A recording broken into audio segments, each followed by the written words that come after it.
Today's episode is with Dinis Cruz.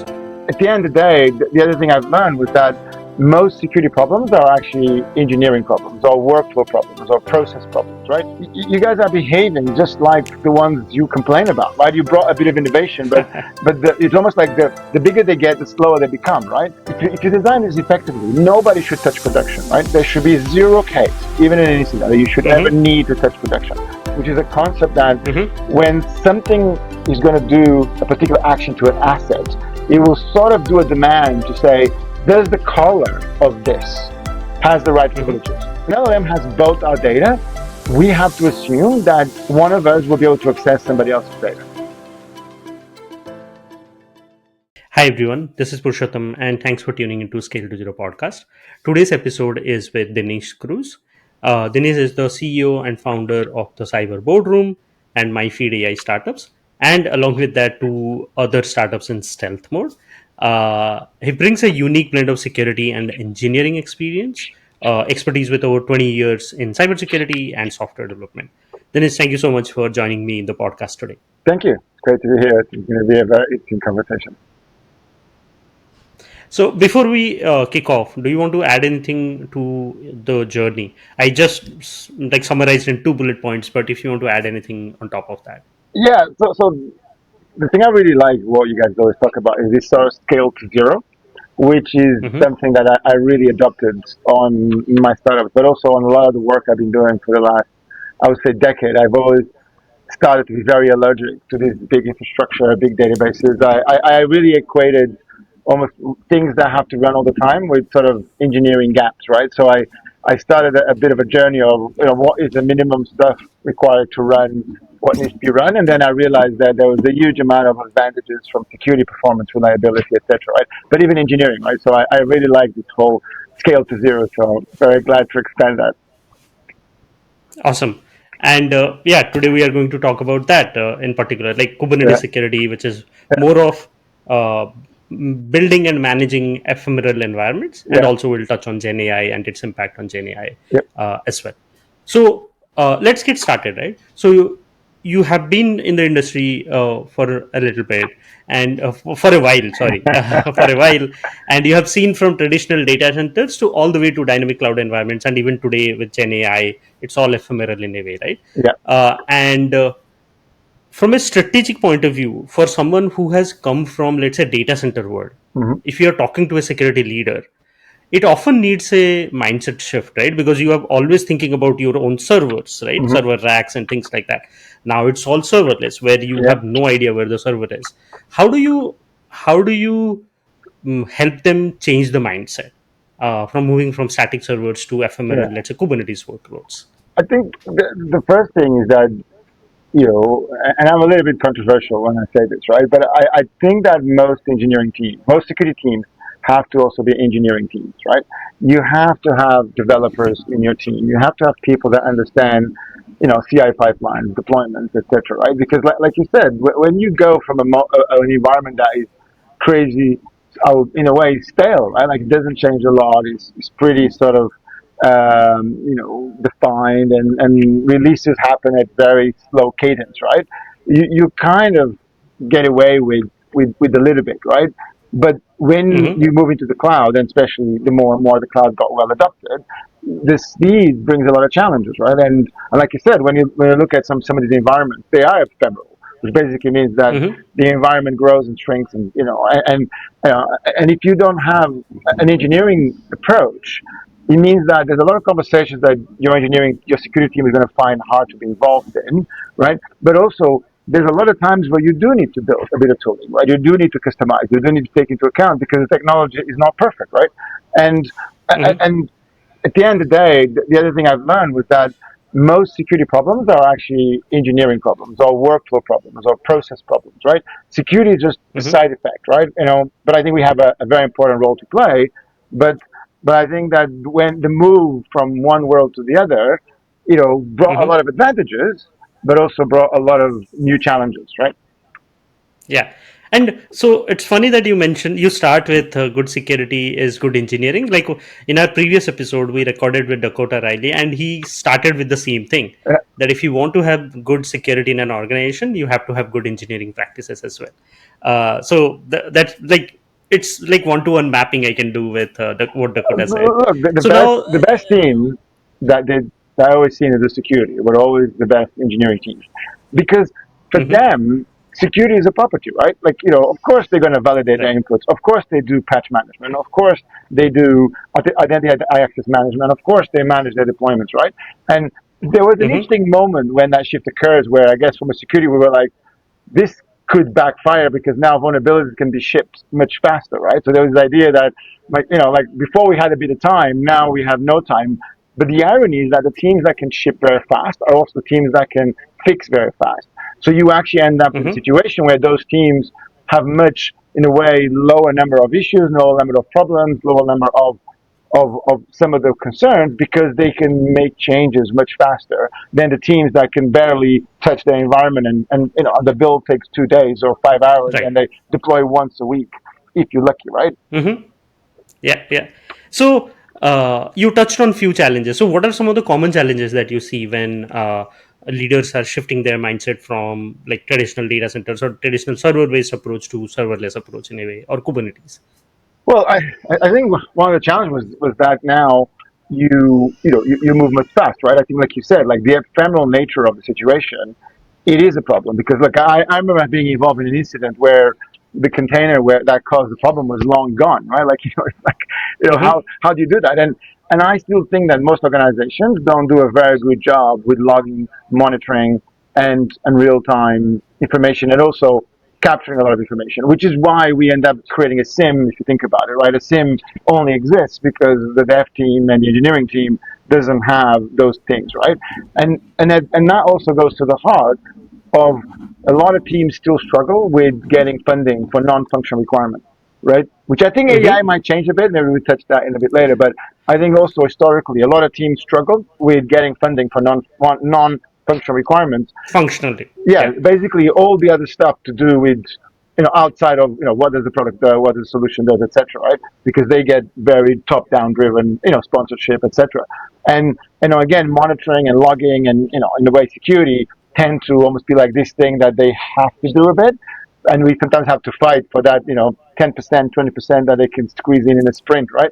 but um Mm-hmm, but I always, what I try to do a lot more recently, especially when I was a CISO for a while, was also try to make the business case that by adding security, we actually are going to help with the development. We're going to help with engineering. We're going to, in a way, make the business case for that better CI pipeline, for that better logging, that better monitoring, or helping with incidents that then overload the development teams, right? But it's mm-hmm, definitely the pace, and also the Kubernetes. And I was a CTO for a while, so I know very deeply Kubernetes, right? Kubernetes can also be quite challenging, right? And Kubernetes also, if you're not careful, becomes also a gigantic beast, right? It's kind of like we go from a monolith that was kind of this size, and now we have a monolith that's kind of distributed, right? But it's still kind of a monolith, right? Because you only have one or two or three instances of your Kubernetes instance, right? Which can mm-hmm. be a Yeah, problem. yeah, yeah. So there can be multiple threads that we can open from Mm-hmm. this. The first one I want to start with, and the first one that I want to start with is that when you have uh, dedicated servers versus ephemeral servers or ephemeral machines, there are several challenges that you touched on, right? Mm-hmm. One of the questions that we got from Digvijay Singh, who is a common connection, is that how does security fits into an organization? Like generally when it's a startup, you are sort of fighting between profitability and business growth versus any other initiatives, right? Whether Mm-hmm. it's security optimization, non-functional requirements, and things like that. So how Mm-hmm. do you make sure that while focusing on business and profitability first, security or these non-functional requirements are also a priority? How do you find that balance? So, so this is very interesting, because I've actually experienced this now very deeply from both angles, as the Mm-hmm, client, right, as the one consuming a lot of startups materials, and now as my own, companies. My own, I'm running, like I said, 4 companies, right, and and mm-hmm, everything I do is open source, and one of the things that I did, a lot driven also by my experience with seeing other startups, is that I Mm-hmm. think if you're not careful, technical debt is what will kill you, right? In a lot of companies, right?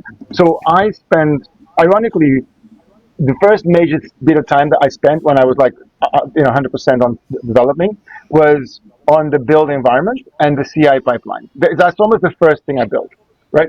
And the reason I did Mm-hmm. that is because I realized that without a very effective way of shipping code, of testing code, of basically having all that pipeline in place, everything else you Mm-hmm. do becomes technical debt, right? And you can't make easy changes, Yeah. etc. And I've seen that with other companies. I've seen all these startups, and after a while, I realized you guys are behaving just like the ones you complain about, right? You brought a bit of innovation, but it's almost like the bigger they get, the slower they become, right?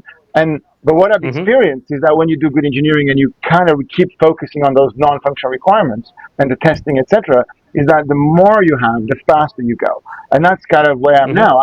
I get to the point where I have crazy speed because I built all these modules. So I think those baking like that security in, baking those practices in from the beginning are very Mm-hmm. important. And also, I'll give you a very good example. I think a lot of startups and a lot of companies, they get in a position where they're solving the wrong problem. And the reason they're solving the wrong problem is because they have customers, which are great, but they are cursed because the customer comes along and says, "Oh, I want to use your product, but I need this and I need that and I need this." And these companies spend a huge Mm-hmm. amount of time doing stuff that is not core to what they're supposed to be Yeah. doing, right? I remember working for a Yeah. company that was doing static analysis, and I look at their roadmap and going, "Dude, what the hell is this?" Right? Like, who wants this, right? And they're like, "Oh, we need Oracle integration because of that customer, because of that." And like, your product barely works, man. Like, we should be making the product work, not building all this stuff. And the part of it Yeah. is, Yeah. a lot of it is engineering. So, for example, what I did was one of the first challenges that I solved, and it was harder than I thought it would be, was again Mm-hmm. on a theme of the podcast, right? Was scaling to zero. So Mm-hmm. I said, if I'm building a service like the Cyber Boardroom, for example, which is fundamentally started as a GPT wrapper, right? Simple website, Mm-hmm. wraps it, all the hard stuff was doing by an LLM. So fundamentally, it was a simple web app, right? And it gets very Mm-hmm. complex very fast if you're not careful, right? But my premise was I want to be able to deploy this everywhere, right? From my laptop to a serverless function to EC2 to Kubernetes to Fargate to running offline to VMware to AMI, etc. All of it, and to AWS, GCP, Oracle, Azure, Mm-hmm. whatever, IBM Cloud, whatever, right? And that was interesting because that discipline forced me to clean up so many things, right? And in a way, I have a crazy scalable solution, and I solve that problem first. Now, what this gives me is, for example, a lot of security. For example, so when I have a customer Mm-hmm. that says, "Oh, I want to make sure that my data is private, and there's no possible leak of data, or I want to consume some confidential data," we basically say, "Cool, look, we can deploy you in an isolated environment. We can deploy a VPC. You can deploy on your own, on a dedicated AWS account, on your own AWS account, whatever you want." And then Mm-hmm. suddenly, there's a lot of things that we don't have to develop simply because we Right. Right. engineered it well. Simply because we said, "Look, Mm-hmm. you have Kubernetes. Here's the In a way, deployment the script. foundation Bam." is set. Yeah, Yeah, the foundation is set but that, for the yeah, business to thrive in a way. yeah. So in a weird way, that allowed me a lot of interesting business opportunities that before was just not Mm-hmm. possible, right? So the ability to deploy on any Kubernetes cluster is very important because then Mm-hmm. they could bring their own cluster. I give them the Helm charts, I give them the installation, I give them the AMIs or whatever environment they the images, and then it deploys, right? And that's crazy powerful, right? And it's an engineering, in a way, Mm-hmm. it's an engineering problem that I solved, and it's all open source, by the way. So Right. it's all the stuff is pipeline. So but allow me a lot of business advantages, but also allow me not to have to develop a lot of features. Right. And not to fall into Mm-hmm. that trap as you get customers, they ask you for stuff, and I go, "No, I'm not developing that. You run this on your environment, or you do it there, or I'm leveraging this, I'm leveraging that, right?" So that makes a massive difference. Hmm. Yeah. Yeah, yeah, absolutely. So another thread that I wanted to get into is around security and cost, right? Like when it Yeah. comes to no idle servers, Yep. it's a win for cost Mm-hmm. because you are not spending any, or you are not paying for your machines being idle. Only when Yeah. they are used, you pay for it. Yep. But that's a challenge for security, right? In that case, how do you maintain security and compliance visibility when your workloads are spinning up, spinning down? How do you maintain it from a security standpoint? Well, so yeah, so I think there's multiple elements there, right? So I think one element is that the more you get into that world, in a way, the easier it Mm-hmm. is to, for example, create very secure builds, to create environments that are secure by default, because Mm-hmm. you are always spinning up new things. So it's always easy to experiment, right? It's easy to lock it down. Right? It's much harder to do that when you have one server that you can't touch, right? So that Mm-hmm. environment allows you to start to really zoom in on what is the exact stuff I need on that environment, right? So in a way, you can create better security environments. And I know we're going to touch on identity access management in a bit, and that again becomes a very key part of it, right? So I'm a big Mm-hmm. fan of the smaller the environment, there's less moving parts, but then you really need to double down on visibility, understanding architecture, visualization, etc. Right? Because in a way, you should have all the logs. Like it's almost like if you design this effectively, nobody should touch production, right? There should be zero case, even in an incident, that you should ever Mm-hmm. need to touch production, because you should have Yeah. all the data, all the logs, all the information available, and maybe not ready in a system, but you should have access to it. So then you can go and load it up, right? So the fact that you need to dial into a particular environment is already a sign that something is not right, right? And that's a good indicator that your environment is not properly set up, right? So if you're Hmm. really capturing and logging a lot of information, and by the way, these days, Gen AI, and then AI actually introduces an element that maybe we can cover quickly, which is one of the craziest things that MCP introduces, which is good. Mm-hmm. I know why they've done it, right? But MCP does this even more crazy, because not only you now have an infrastructure that can go up and down, right? The MCP server itself, i.e., the one that tells the LLM what's available, right? Like when the way you communicate with Gen AI, can change its definition dynamically, Mm-hmm. right?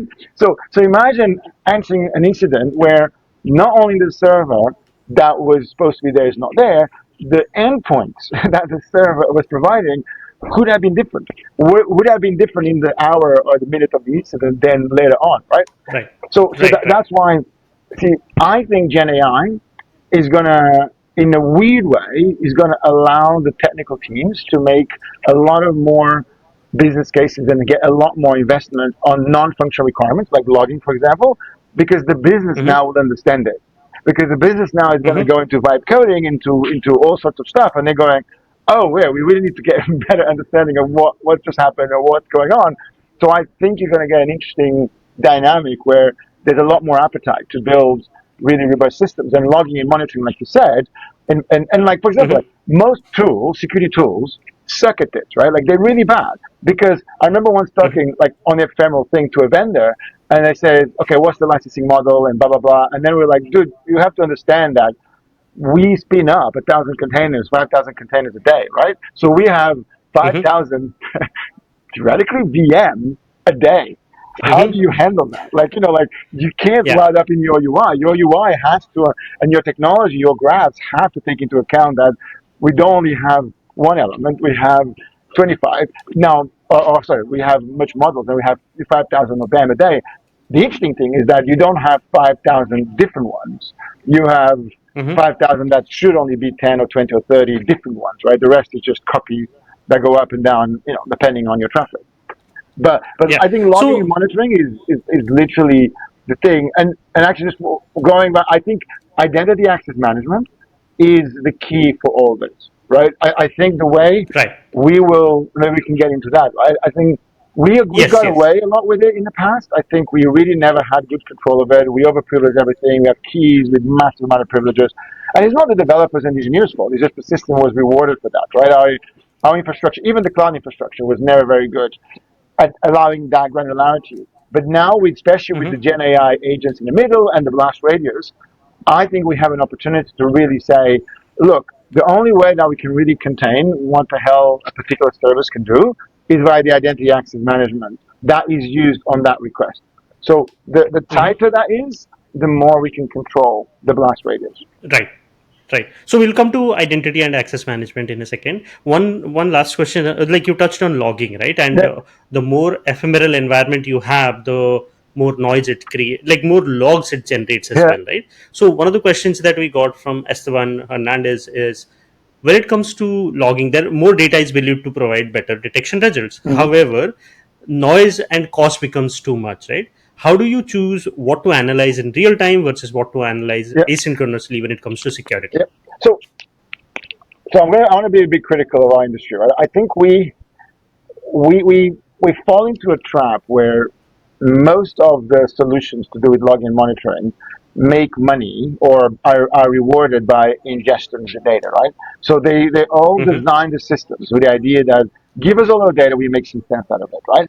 And that of course that never scale because it causes billions of problems, right? That's why teams sometimes spend lots of time just to get a SIM up and running, right? Or um, a logging solution up and running, and they barely can keep it up, right? So my approach to logging is very different, right? So what I do with logging, and I'm doing with my startup, so I actually call it LETS, which is load, extract, transform, and save. So basically, the logic is that Mm-hmm. instead of taking the source data and send it to a database, right, to a logging solution, whatever that is, right, which by the way means you create a pet, right? Like you now have a system that is the only copy of that data is there, right?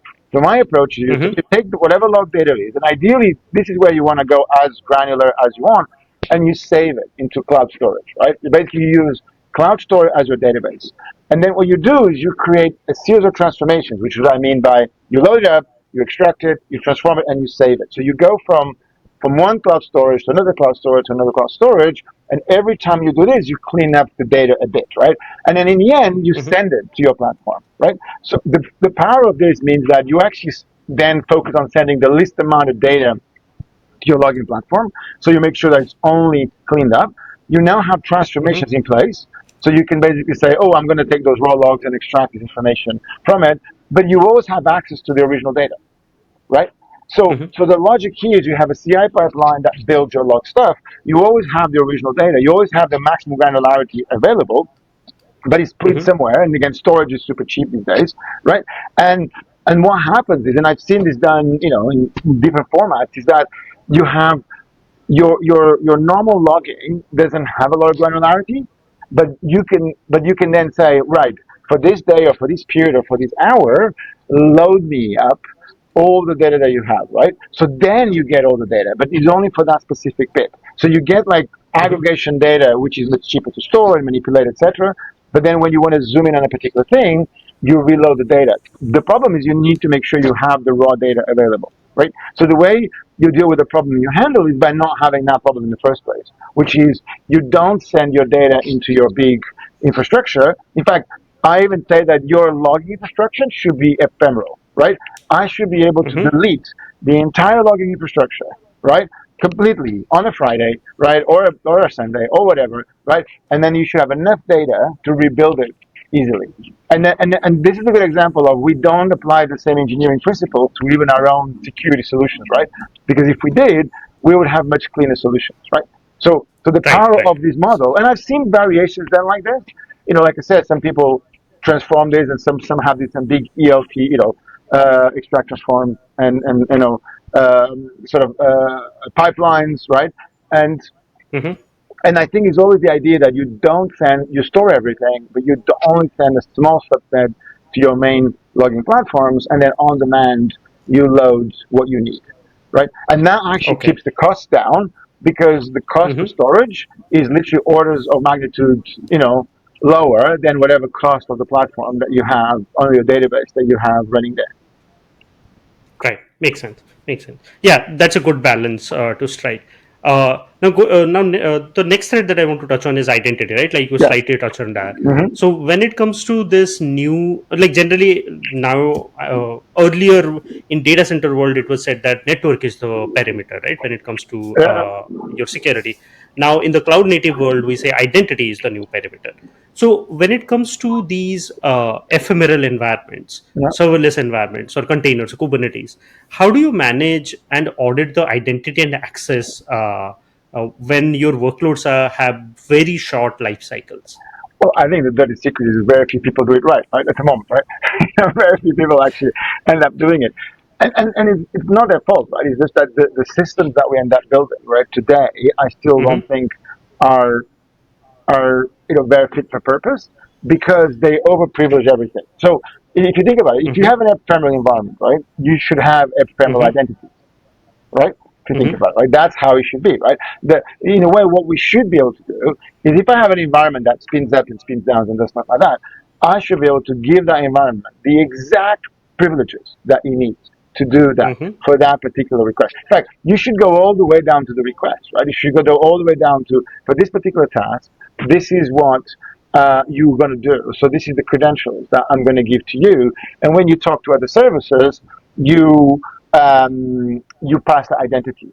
The problem with this is that Mm-hmm.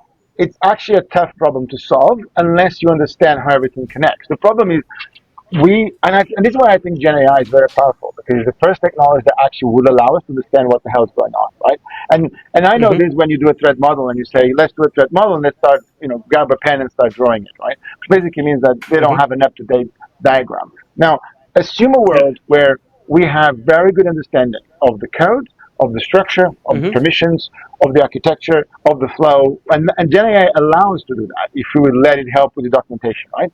We can now Mm-hmm. create very fine-tuned permission sets. We can create Mm-hmm. very fine definitions of the identity that is needed, right, to do that. And even, for example, like code access security, for the ones who are old enough to remember .NET or the Java Security Manager, had a really cool concept, which is a concept that Mm-hmm. when something is going to do a particular action to an asset, it will sort of do a demand to say, does the color of this has the right Mm-hmm. privileges. Because if you look at it from a Mm-hmm. design point of view, what happens in most applications is that you lose your identity the further down the application you go. So you might even have a user Mm-hmm. identity, then eventually you have a container identity, and every request further down is made on behalf of that identity, which basically means by the time you get to the asset, you have something making a request with almost root power, right, or access to all the Right. data, Right. and then you depend on logic to do that. The idea would be Mm-hmm. that if the database or the asset or whoever is doing something will be able to say, hold on, who's making this request, right? Is this request coming Mm-hmm. from a user, or is it coming from a user pretending to be an admin, or it's coming from a blind spawn, or it's coming from an injection, it's coming from a Gen AI agent out of control? Where is it coming from? And I think identities are key to do this because the identity in a way allows you to define who you are and also what you're authorized to do and what we expect you to do.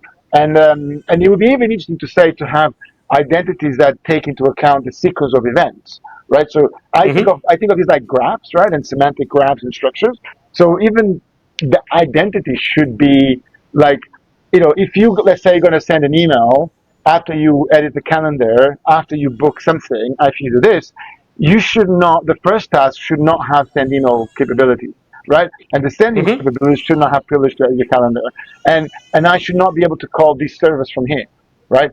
Again, like if you look at most Kubernetes environments, internally there's very little security, right? Again, that's kind of the thing that nobody talks about because it means that Yeah. this service can talk to that service, talk to that service, talk to that service. Why? Because they don't have strong identity and they don't have strong Mm-hmm. way to pass the user identity and to validate, who's actually making the request, right? But I Mm-hmm. think Gen AI, not from the point of view of inline, but from the point of view of allowing us to understand and allow us to keep the environment up to date, is a key piece Mm-hmm. of the puzzle, right? You can now Yeah. go to Yeah. a Gen AI agent and say, here's my Terraform script, right? Freaking Mm-hmm. map this into a graph, right? Here's my new changes. See what changes. Now here's my Kubernetes Helm charts, right? Here's my Mm-hmm. definitions. So you can actually start to map this and have this in a way that before was just impossible, unless you spend, as people have, a lot of money to build a lot of internal tooling, right? But that doesn't scale. Right. Yeah. Makes sense. And I wanted to touch on Gen AI, like Yeah, as a second topic for today. So one of the things is when it comes to Gen AI, you can use it for improving your own security, yeah, or you can also use it to defend in a way, right? yeah, So when it comes to use of Gen AI from a security team standpoint, yeah. uh, what suggestion do you have? What can a security team build to mitigate risks around whether it's data leakage or code hallucination, prompt injection Yeah, attacks, things like that? How can security teams utilize Gen AI to build security, maybe internal tooling yeah, for yeah. working around some Yeah, of these if they're engineers, challenges? right? That's why they're engineers. Right? So, I think there's two very big elements here, right? I think Gen AI is going to be the most dangerous thing that security teams and organizations ever seen from the inside, right? Like just Mm-hmm. imagine an API. By the way, Gen AI is an API, right? Because it all has an endpoint, right?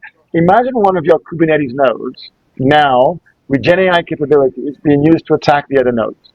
Can you imagine how Mm-hmm. crazy that's going to go? Right. So Gen AI is going to create a set of attack agents that are something that we never really seen before, which is very intelligent and capable bits of infrastructure in the middle of your ecosystem. Right. So we're going to freaking have to contain that thing, right? Because in the Yeah. past, if a node popped, unless you had roots, and even then, like it was very complicated, right? You needed to do a lot of Mm-hmm. stuff. Right? If you have remote code execution, it's not like you can just go to the car and say, "Hey, dude, can you just do a scan internally and figure it out as you go along?" Right now, you can, right? Correct. Mm-hmm. I think that Gen AI is gonna, basically break something that we had in the past, which says we never really had a lot of problems with insider threats. We had a bit, but Mm-hmm. never at a big scale, right?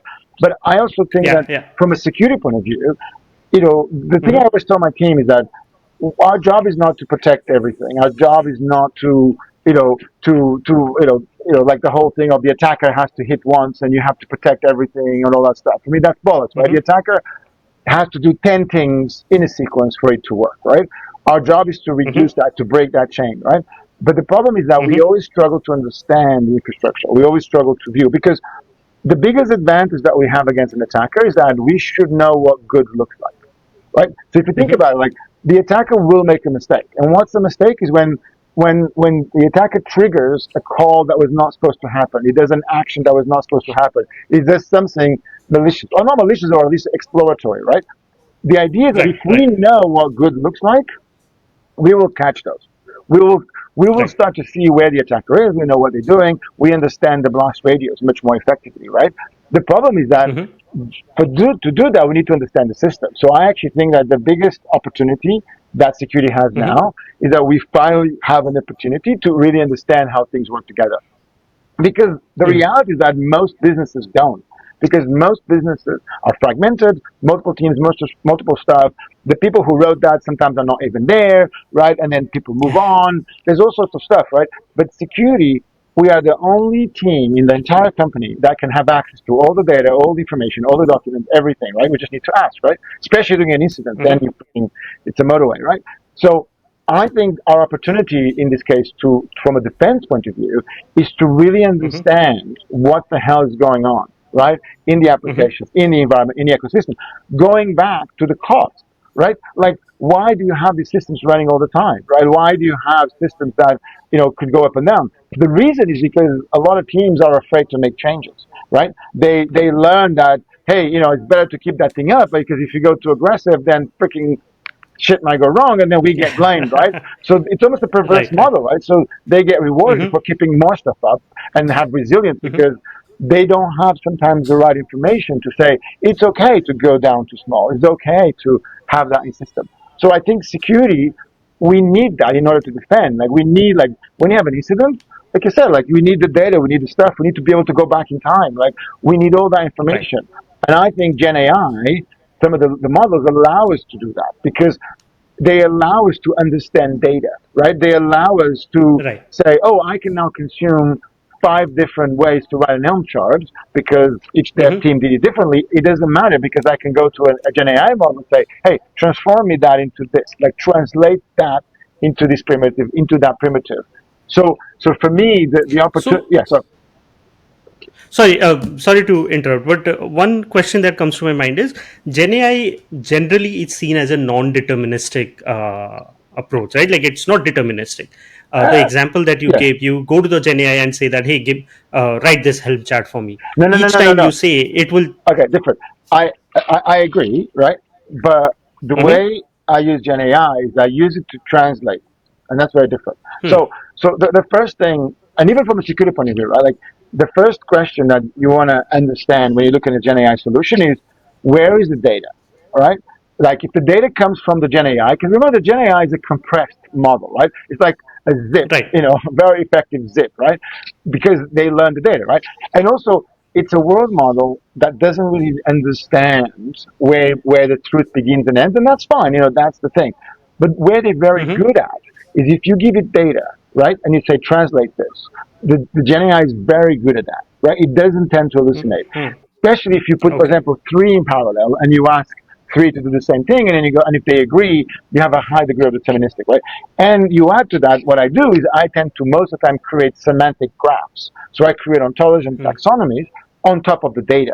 So, so the point here is that if you have a model, right, Gen AI model, and you Mm-hmm. say, here's the data that you're going to operate on, what I want you to do is Mm-hmm. to translate from here to there, or I want you to do is to create object and graphs from that data. Now you Mm-hmm. start to be very deterministic, right? And that's Mm. and that's how I operate in my startups. Where when I talk about provenance and determinism, that's how I do it, right? So I can connect the Okay. dots, right? Now the Mm-hmm. problem is if you ask the LLM something and you don't give it the raw data, then there's a high possibility that it's going to make up stuff, right?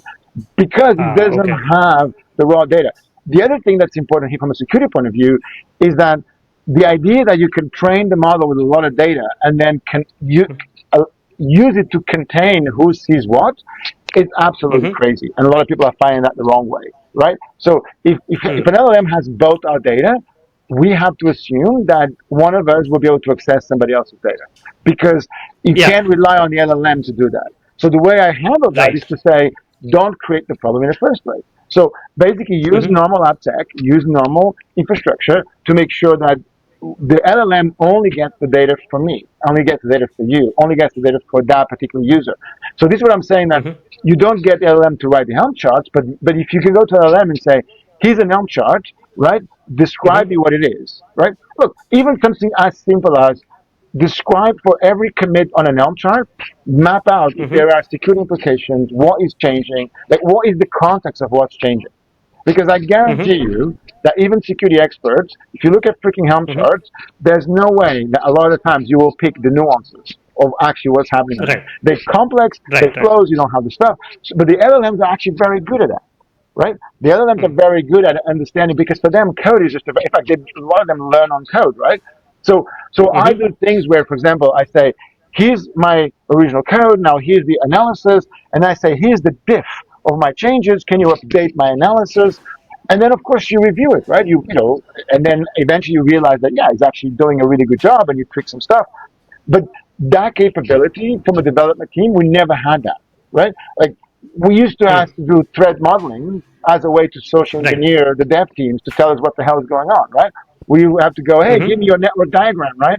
And then we start there, and then we go, dude, do you realize that it is wrong, and that is also there, and that's also there, and so, you know, now we have that ability. Like we can go to a team and Mm-hmm. say, give me your firewall rules, and they go, but this is 10,000 rules. I go, that's fine, I can process them, right? I can now take those rules, map it out, and go, hey, do you realize that that and that rule makes the whole thing freaking redundant, right? Because you can Mm-hmm. now go through this. So that's what I mean, right? So I don't use Gen Yeah. AI to create stuff.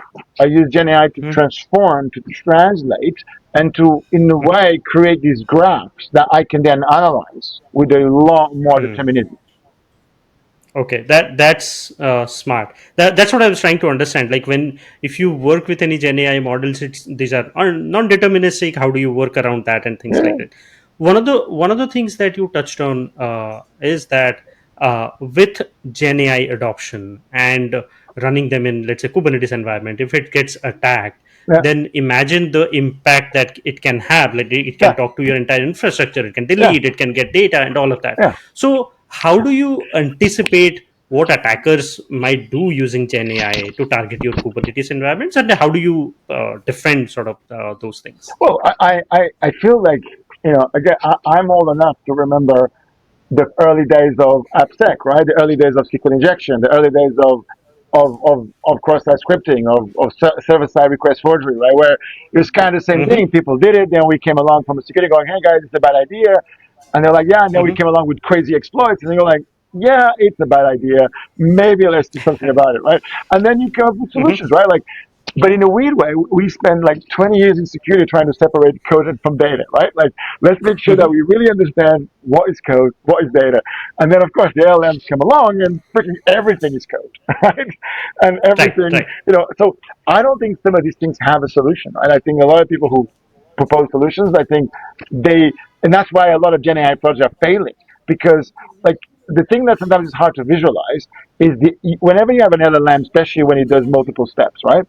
You, Mm-hmm. especially with the agents, which is a massive shit show, right? And there's some cool use Mm-hmm. cases, right? And some of the stuff that people are doing with swarms is very interesting, right? But in a lot of cases, you have to understand that you create, as your workflow goes, your LLM is creating this massive prompt, like massive, that has not just the Mm-hmm. latest one, but everything else in the middle.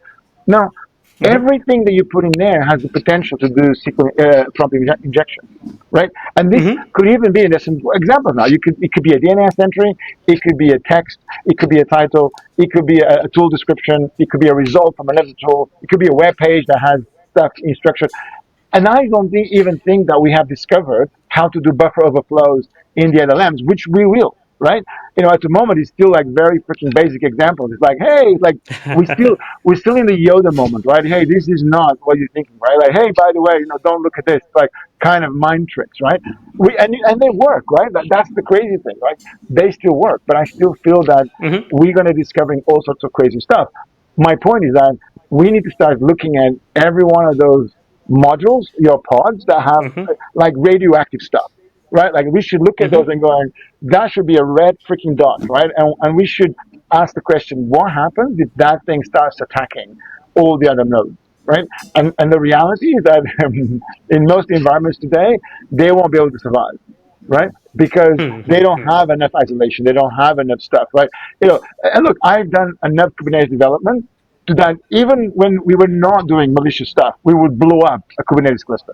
Like literally. Like Mm-hmm. the thing for me about Kubernetes cluster, what I realized was how fragile they actually are. Right? Mm-hmm. And Right. Right. you've seen enough of those, right? In fact, my solution for scaling Kubernetes was to run one pod one node for one server. Mm-hmm. So the scale to zero. I Mm-hmm. started, the more I looked into like scaling Kubernetes, the more I realized that there's a moment once you go beyond 10, 20, 30, 50, 100, like 500 nodes, right? Where Mm-hmm. everything breaks. Like they just take turns to break, right? Like everything starts to break. And I went the other way around. I said, instead of having Kubernetes with 200 nodes, what's Mm-hmm. the smallest that I can go? So I end up going to 200 one node instances. And it worked perfectly. And you load balance them and you auto scale them.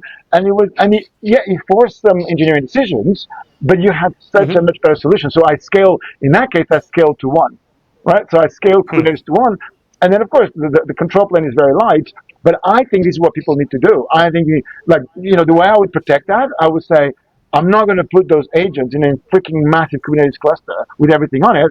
I Right. will Right. run them on Right. a dedicated Kubernetes cluster that runs one node only, right? That their job is to freaking contain that thing once it goes south, right? So suddenly imagine you find yourself in the middle of a Kubernetes cluster with 100 nodes, with massive definitions, with tens or thousands of services that you can hit, right? Versus you go there and there's nothing there. It's just you, right? It's just you and a couple of the things. Yeah, so It's it's much like nicer, right? as air gapped, not exactly air gapped, but Yeah, like a air gapped environment where exactly. it has limited scope in a way, Yeah, right? correct. And what I'm hearing is the more threat modeling you do at a pod level, you have more understanding and Yeah, you control yeah. what the pod can do or can't do in a way. Yeah, and the point of that, like, it's even from a normal performance point of view, right? Like, like I'm sure you've seen examples of one pod out of control causes an amount of damage, right? So, and this is the Yeah. irony. The irony is that if we do what we'll be talking about here in this, so far, most of the Mm-hmm. time, 99% of the time, you're going to pick up on engineering problems. You're going to pick up on bugs. You're going to Right. pick up on the marketing Right. team that is doing a campaign at 8 o'clock at night, didn't tell anybody, and suddenly your traffic spikes like no tomorrow because everybody saw the thing on the TV. That happened to me, right? Mm-hmm. But also like other things like some deployment that went south or something that is not very good or a new API that suddenly consumes another 20%, but that 20% starts to bring down. Or I was working on this project that built a new modern infrastructure, but it was so fast Mm-hmm. that would literally destroy everything else around it because they could scale, but nobody else could, right? So suddenly you have this ridiculous powerful pod, especially early days of Node, right? And they every time they Mm-hmm. hit like a .NET or a Java or anything other pod, they will destroy them literally because these Mm-hmm. guys can send 5,000 requests in parallel, the other ones couldn't handle it, right? So Yeah, so yeah. suddenly you need, again, like, you need to constrain, and that goes back to the whole scale to zero. I actually think you guys could add that. It's not just it's scale to zero and constraints, because constraints are so important.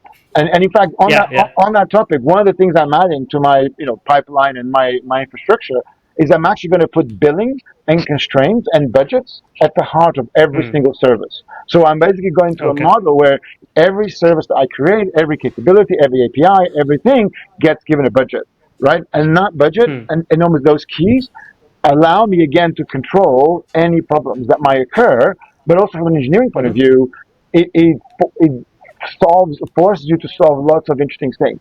So in a way, the constraint actually forces good engineering solutions and actually gives you really good security, right? Because the billing is one of the Hmm. best ways to know what the hell happened, right? Right, In right. an Yeah. environment. Whether you are actually using ephemeral or you have long running things and Yeah, affecting your budget and things like that. Yeah, makes sense. Makes correct. sense.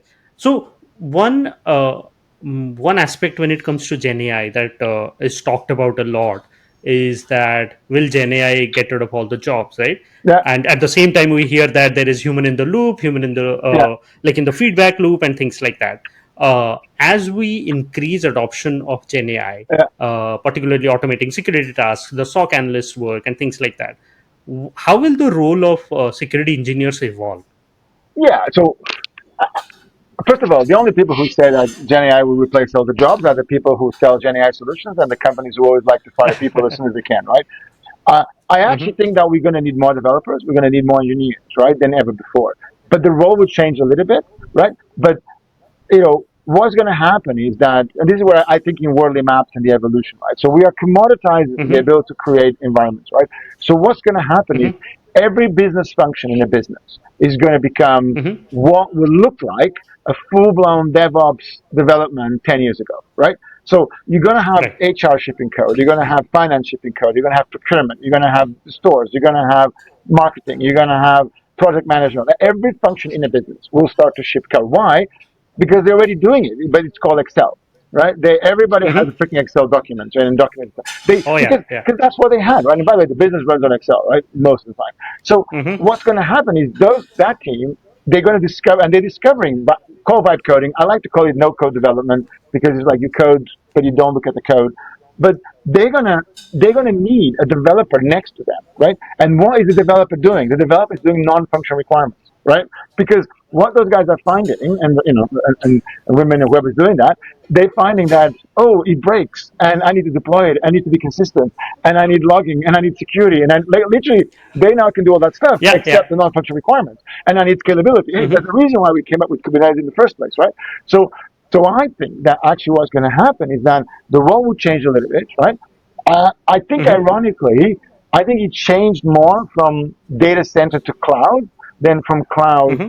to Gen AI, because I think the move from data center to cloud was and that's why they really struggled. That generation was Hmm. they were used to things that you build, you shipped it, you put it there, and it lasts. The idea of Yeah. ephemeral environment never really came into play, right? Existed. Where the Yeah, teams that yeah. moved to the cloud, they suddenly they understand like elasticity of computing, right? And that's the pattern. Hmm. This is the stat on steroids, right? But every team now is going to need this, right? So in a way, every team is going to need their own dedicated cloud environment with their own dedicated stuff, with their own security, with their own stuff, so they don't cause a lot of damage. So I actually think that we're going to need more engineers, not less engineers. But it's like everything, right? Like if the engineer is not curious, if it's just styling, if he's happy to just, check a box, then sorry, right? That's like the people that were in typewriters and the people that were riding horses, right? Technology changes, right? Like every time there's a technology change, Hmm. there's a number of professions that get a little bit, stuck. But I think that again, we can use Gen AI to learn much more effectively. So I'm positive, right? And I also think that there's a lot of interesting moves for the decentralization and local model sustainability and smaller things and code. So it doesn't need to be centralized top down. So I think we can be looking at a much more interesting future, right? Hmm. That allows a lot more, really good business value. And in that case, Hmm. right, like we need good engineers, right? Like good engineering is never going to go away, right?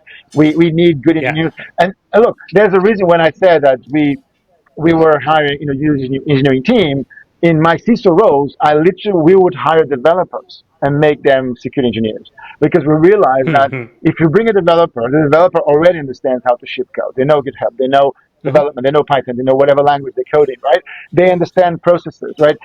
Security is just a variation of that, right? Like the security skills was easier to teach, right? Throw them on a couple of incidents, they learn very fast, right?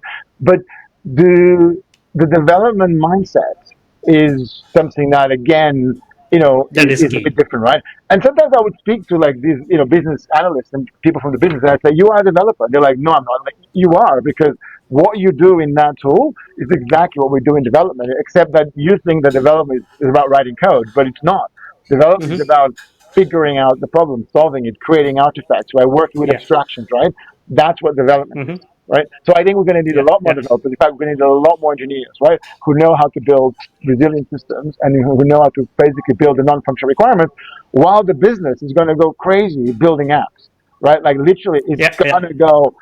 Like look, one of my startups, I have some of my business partners, right? They go to town. Like I basically create an environment where they vibe coding like every day, and then they just accept everything, and then I basically come behind and I connect the stuff and I pick the right things. And even when I do a bit of vibe coding, I have two modes, which is the mode where you don't look at the code, which is what they do, and I do that, but I air gap it and I bring it into the main official code. So I don't have any Gen AI in my development, but I use Gen AI every day, right? And it's ridiculously powerful. My workflows are so efficient. I give it like 20,000 lines of code and say, I want to work here, here, and here. And just the quality is just off the charts good, right?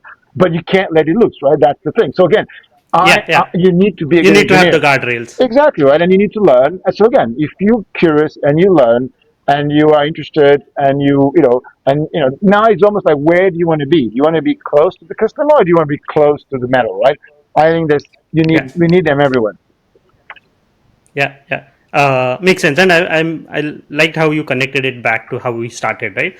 Yeah, That good security comes from good engineering, good engineering practices, and things like that. yeah, And I'm happy that we have like I agree with you that there would be need of more engineers in future because somebody has to build those apps like the agentic AI apps or LLM apps and things like that. Somebody has to build it. So as long as your engineering fundamentals are yeah, set properly, then you will thrive even in the new AI world. yeah. So yeah, makes sense, and that's a great way to end the podcast as well. Thanks, Dinis, for the engaging conversation. Here are a few points which stood out for me. The first one is having a strong engineering culture is key for setting basics right when you are working with ephemeral environments and the security that you want to enforce with it. Because in these scenarios, the environments are dynamic in nature versus having static infrastructure. The second one is for getting the best value out of Gen AI platforms, ingest and enrich with good quality data. This will determine the accuracy of the outputs that you receive from them. And the last one is in the Gen AI world, threat modeling is paramount. This ensures security is integrated the right way into each layer of the application stack, whether it's models, data, apps, the agents, things like that. Thank you. But before we end, I have one last question for you, Mhm. which is: do you have any learning recommendation for our audience? It could be a blog or a book or a podcast or anything. I think the stuff that the Agentic Foundation is doing, there's a lot of good stuff on regular calls and very active on LinkedIn. There's a couple of WhatsApp channels they're easy to get into. Uh, I think they're doing really cool stuff with swarms. And it's a little bit of a Mm-hmm. different approach, but again, is where we're going to. And I think they're one of Mm-hmm. the few ones that I've seen that are doing what I would call agentic stuff, right? Everything else is just workflow, right? Most Okay. people doing agent Okay. stuff is a shit show. But these guys are, because they're using the swarms, right? Like they literally are basically Mm-hmm. saying, have lots of like 100, even sometimes 200 of agents working in parallel, and then they create stuff like, Mm-hmm. and he has quite a lot of high quality. But again, it's important to understand that's very good for experimentation. It's very good for some particular Mm-hmm. topics. And they even done some crazy stuff of like creating customized models for a specific role, right? That's interesting, Mm-hmm. right? So again, if you want to kind of explore that, and the community is very user friendly, ask questions. It's a cool, and most of the stuff is open source. Again, by the way, most of my stuff is open source too, right? So again, if you guys want some really cool foundation stuff, check the things that I'm doing too. And Sure. Sure. great questions, man. I always love to talk about scaling to zero and making things ephemeral and connecting that to good engineering and good security. Yeah, makes sense. And thank you for sharing the recommendation. When we publish the episode, we'll add them to the show notes so that our audience can go in and learn from it. And Perfect. yeah, it was a fun conversation. Thank you so much for coming to the podcast.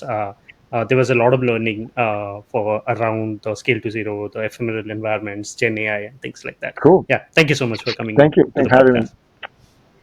Yeah, absolutely. And to our audience, thank you so much for watching. See you in the next episode.